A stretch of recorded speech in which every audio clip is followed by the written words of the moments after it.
This new app promises to let you make custom tools for your own job, totally on your own, as a complete beginner for free.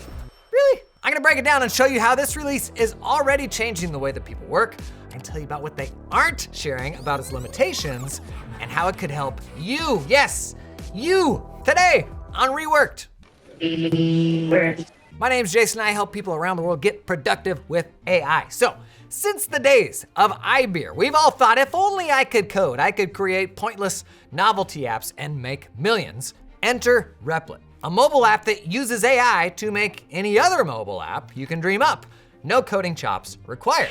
You always wondered why that app didn't exist. Now you can make it. Have a great idea at 2 a.m.? Make an app for that. You mean to tell me no coding experience required, I could finally make my dream app, Drumber? And set those expectations high, because people are having like real promising results, like a shareable app to track groceries that took only 10 minutes to build. This guy made an app to learn the Burmese alphabet in a single prompt. And dozens of AI marketing guys are making workout apps that they are for sure gonna actually use. Now Replit, and actually this whole category of tools, has some major limitations right now, and we'll talk about those. But the fact that you can create simple functional apps off a couple or even just one prompt, man, that is wild. And Replit is actually a small player in the growing AI coding ecosystem. As you can see from this chart that I generated from an AI tool for charts, you've got web app builders like Bolt, you've got AI tools for actual programmers like GitHub Copilot, and code editors like Cursor that kind of sit in the middle. And they work, like they're doing real work. Google CEO recently said 25% of their code is now written by AI, and you can barely tell. And I, for one, since adding an organic geode to my morning routine, buddy, I have been running like a Swiss watch.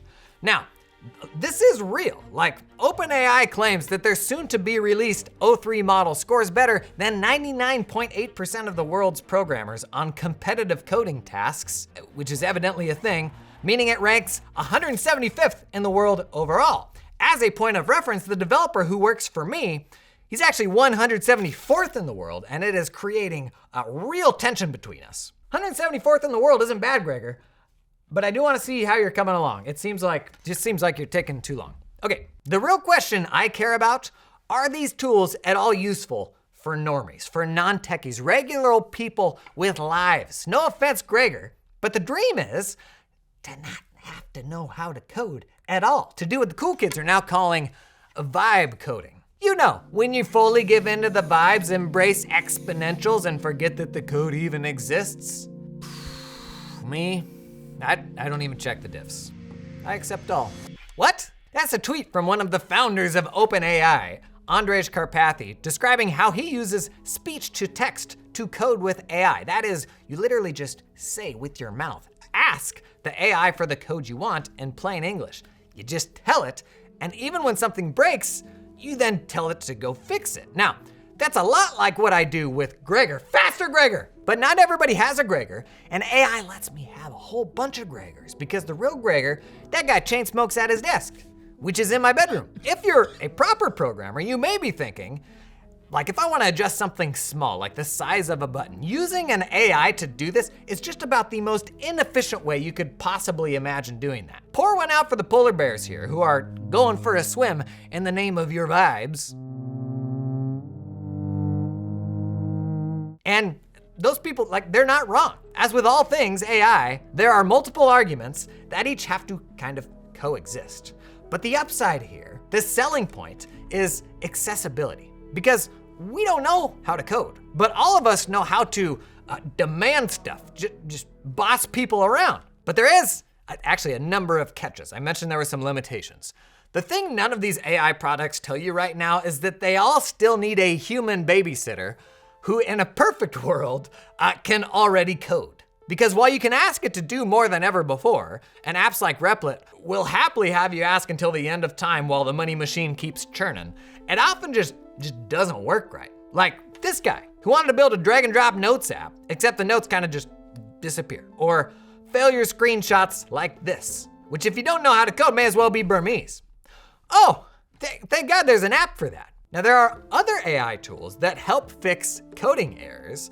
The bad news is there's a bunch of other AI tools. By the time you've watched your fifth explainer video on a flawless Replit to Copilot to source graph to tab 9 abstract triple salchow, it starts to feel simpler to just ask Gregor. Got a minute? Babe, so glad we went back to 3 days in the office. Now, another major limitation today is context limits, or how much a large language model can kind of remember at a time. The longer your code base, the more you have to throw at the model, the more compute that consumes, the more expensive it is, and the polar bear. And the cost to do this stuff, it can actually add up fast. Replit's desktop app charges you 25 cents every time you cut the agent loose to do a task. The $15 a month option gets you $25 in credits, but you go beyond that, and you gotta put in a quarter for every pull. That may resize that button, or it may even break the app completely.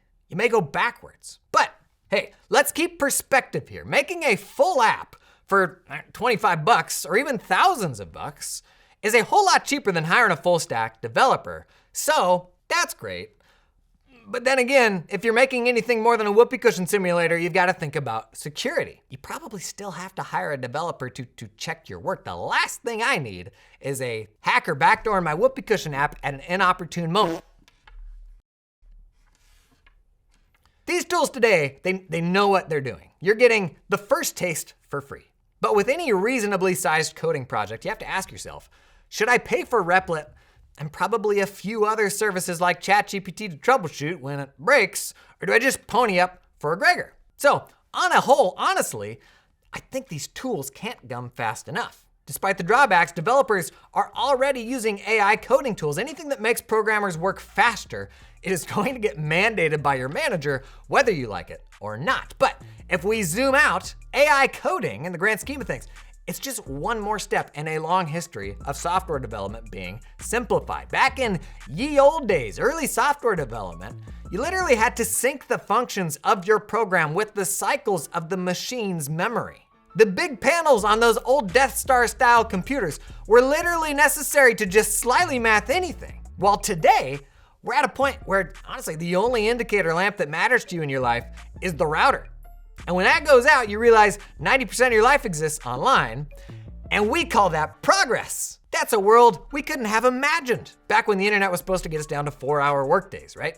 And courtesy of tools like Replit, we are legitimately very close to another huge step in simplifying software development, not even knowing how to code. And job security and ethics issues aside, which we're gonna circle back to, let's be real, software, man, it needs a shakeup, especially on the business side. I mean, don't talk too loud because they do a lot of influencer marketing, but look at Salesforce. It shows up to the office looking like this every day. Would you just put the smallest bit of effort into your appearance? I don't know what these outline and filter tabs do, and let's be real, no one does. No one on the whole entire earth. Somebody sets this template up for you and they tell you not to break it. That's what happens and you know it. And that's the most popular business app of all time.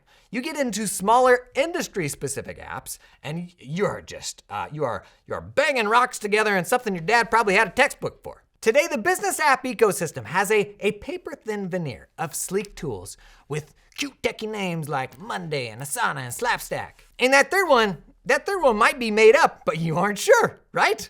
Ha! There it is, it's real. No, it isn't. I made it up. Just kidding.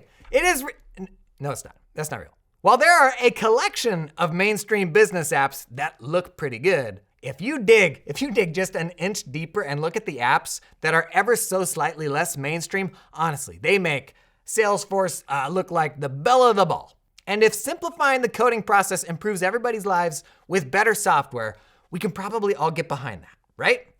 I say that, but this probably just ends in 10,000 Salesforce competitors that are equally ugly because you and I don't know how to code or make stuff that looks good. But what matters here? Let's zero in. Whose work does this impact? Well, I would say every person is kind of a software company now, even if you scoff at that. And I get that. The notion that these kiddie programmers are gonna make something proper with their children's tools. I would challenge you to remember what we were just talking about, just how bad many industry tools are today. In 2011, Mark Andreessen introduced the idea that software was eating the world, and he turned out to be right. From music to reading the news to Netflix, software kind of gobbled up everything. But many of the same people are now saying AI is eating software. Because if I can magic into existence any app that I want, like if I could talk into the app and say, make an app tracking how many cigarettes Gregor is smoking in the office. And it is as easy as that. Why do I need big, expensive, off-the-shelf software? Now, we are certainly not there yet, but you can see it's coming. Like a Salesforce Akira looming in an AI-generated sky. But this conversation always seems to end in the same place. It's what keeps Gregor up at night. Is this gonna replace me? Does this mean that my team of 10 could become a team of 5 thanks to better software? The answer, honestly, is probably. Like, there's a very good chance of that. It is so hard to get your arms around all the change that is happening right now. It really is. Nobody can tell you with 100% certainty where this will go. And what makes this hard is the people with the most to gain. It's the AI companies. It's the VCs with tens of millions piled into these companies. Those are the people doing all of this hyping. So can you really trust them? But what I can tell you is this, is there was a day when typing 40 words per minute was a job requirement, when proficiency with Microsoft Office applications, you would put that on your job listing. But those goalposts, they continue to shift, probably faster than they ever have before. And base skills, they're gonna start looking like what we're talking about today. Can you build a quick solution for your own problem? Can you use ChatGPT to write an Excel macro for that recurring process? Can you turn your 2D Flappy Buck game into a freemium 3D Dark Souls JRPG roguelike auto battler with just one prompt? There is certainly a world where your team of 10 becomes a team of 5. I have a hard time imagining a bunch of folks being left out in the cold because the human condition is always just to create more work. We didn't go half time when we got electricity, when we got personal computers. When the internet gave us free access to information, nobody would have predicted that the destination was Skibbity Toilet, or that I could generate a Skibbity JSON in mere seconds. But the only way I know how to operate right now is to lean into these new skills, new tools, because while I don't want to forget about the people that could be displaced by all of this change, for me, I want to ride the wave responsibly, because the polar bears, as much as we joke they do matter, I want to put this stuff to work, be educated about it all, so that I have a voice, a say in what's happening, so that people like you and I are actually shaping where we're headed. Real people like you, me, and Gregor. Gregor, look at me. Love you, buddy. Oh, app's done. Whoa, this is really good. First try, it actually nailed it. Okay,